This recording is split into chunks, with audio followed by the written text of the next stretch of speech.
Alright, how's everybody doing? This is the Comic Samurai. I want to welcome you to my next video. And tonight, we're going to be doing another Let's Rank challenge. This is where we look at a run on a series and assign every cover a letter grade from A to F and then pick our favorite and award it that special S tier ranking. And tonight, we're going to be looking at the 1985 12-issue miniseries called Squadron Supreme. So let's go ahead and jump right in. First up, we got this issue number 1.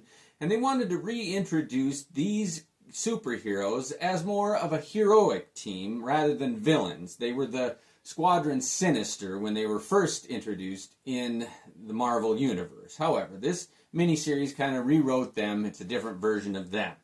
Now, this was written by Mark Gruenwald, and they had a number of different artists. But on this one, they tried to introduce the team, but something about that pink explosion, and you didn't really know who the characters were. And as their first introduction to a lot of people, you wanted them drawn really well.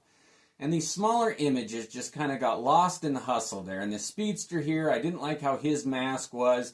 And this Nighthawk in the background there, you didn't know if he was a good guy or bad guy. It was just a bit of a confusing cover, and this one just came out with a B for me. Alright, now there were a lot of different artists who worked on the interiors and the covers on these comics, including Bob Hall, John Beatty, Joe Rubinstein, Bob Layton, Bill Sienkiewicz, Paul Ryan, Sam De La Rosa, John Buscema, and Jackson Guice. Now this cover on issue number 2 had Hyperion going up against this other strong character and all these other villains down below, but all those colors on the cover there, it just kind of washes into a brown in my eye there. Too much pink, too much yellow. They should have either had a wash of color, like one light source that was blue and gave everything kind of a blue tone with other pops of colors. But this whole mishmash of colors, I can't give this one anything better than a C. Now this came out in 1985, and that predates The Watchmen by a whole year. And this was kind of a deconstruction of the superhero mythos, and especially the team dynamics. And if you're going to read, if you haven't read The Watchmen, this is a great introduction. I actually kind of prefer it just as much as The Watchmen. Definitely not more.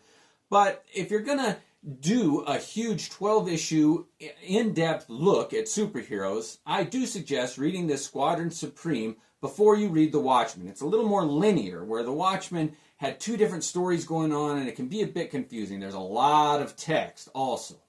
In any event, this issue number 3, again, suffers from that too many colors trope, where the pink in the background, all these rainbows, the orange and the blue in the trade dress, the green on the super, it's just too much. The colorists on this one really need to tone things down or make them super bright and vivid. These were a bit pastel for my taste, and again, this one's not my favorite, and I'm only going to give it a C, although I do like when two characters are spotlighted fighting on the cover.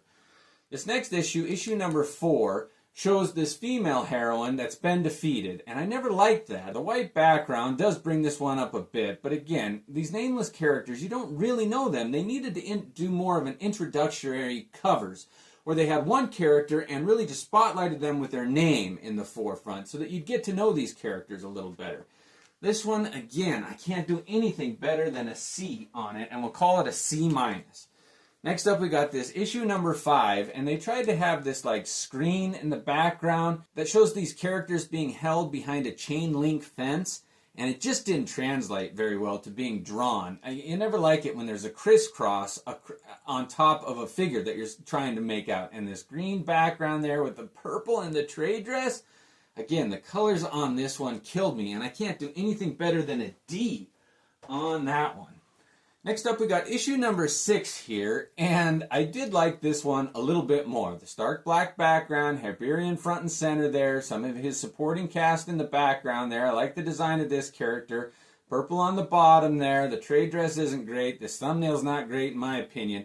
This does raise it to the level of a B, but I'm going to call that one a B-. Next up, we got issue number 7, and this is where Buscema kind of stepped in and lent some of his talents to the cover. And I can tell that it's a little bit more of a comic book look there. I mean, look at that figure as compared to the static images of the heroes drawn before. This one is a bit more dynamic, but again, the colors, that mint green mixed with the purple and Hyperion's yellow and orange costume there, this fleshy hand in there, it mixed that thumbnail image there. Man, I can't do anything better than a B on that one, and it's a B minus. Next up, we got issue number 8, and of all of them, this is probably my favorite so far, where you've got two versions of Hyperion fighting there, and it is an exciting image. You always like to see two versions of the same character battling it out. Which one is the bad guy? Who do you root for? The colors were a little better in the trade dress there, and one of the main images on this cover, in the background there, is Mount Rushmore that's kind of been destroyed. Now, did you notice that before I pointed it out? Like, that's a great image, and it should have impact, but it's just lost in this cover there. They should have highlighted it more, in my opinion, and that brings this one down to a low B. I do like the image of two characters fighting, though. Next up is issue number 9, and this is the Bill Sienkiewicz cover of the run. And I do like Tom Thumb front and center there, holding the cure up high, but if you read the story, it doesn't exactly work out like that. I do like the characters in the background, and their expressions do say, they contrast Tom Thumb's expression there. I do like this one, but again, I can't give it anything better than a B. Next up, we got issue number 10, and this is where a character, Quagmire, kind of has all the characters caught up in this gray substance that he can produce. But it just didn't work there. The colors, they all meld into it. There's no focal point in it. There's nothing exciting or engaging about it there. This one, I can only give a C, and it's a C minus.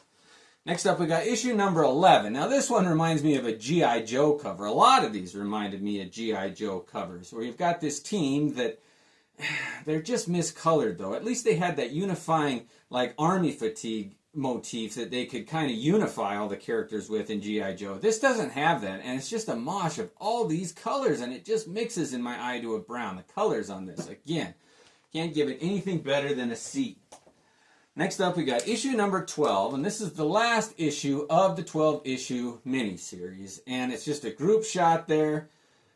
I know I'm beating a dead horse, but the colors on this one, there's no resolution. It doesn't present an engaging story. It's like all of the covers were just groups of characters battling. There wasn't a story. There was no hook on any of them, and they went out with a whimper on this one, and I'm giving it a D.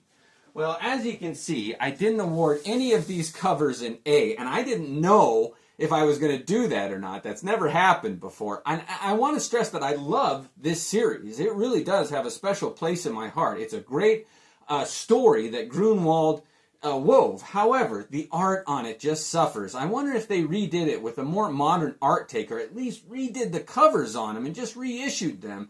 I bet you it'd be a big hit. It is a bit of a dated story, but again, I suggest you read this one before you read The Watchmen. It has the same flavor. Well, thank you for joining me tonight. It was fun to revisit the Squadron Supreme. Let me know if there's any other titles, characters, authors, or writers you want me to rank. Thanks again, and have a great night.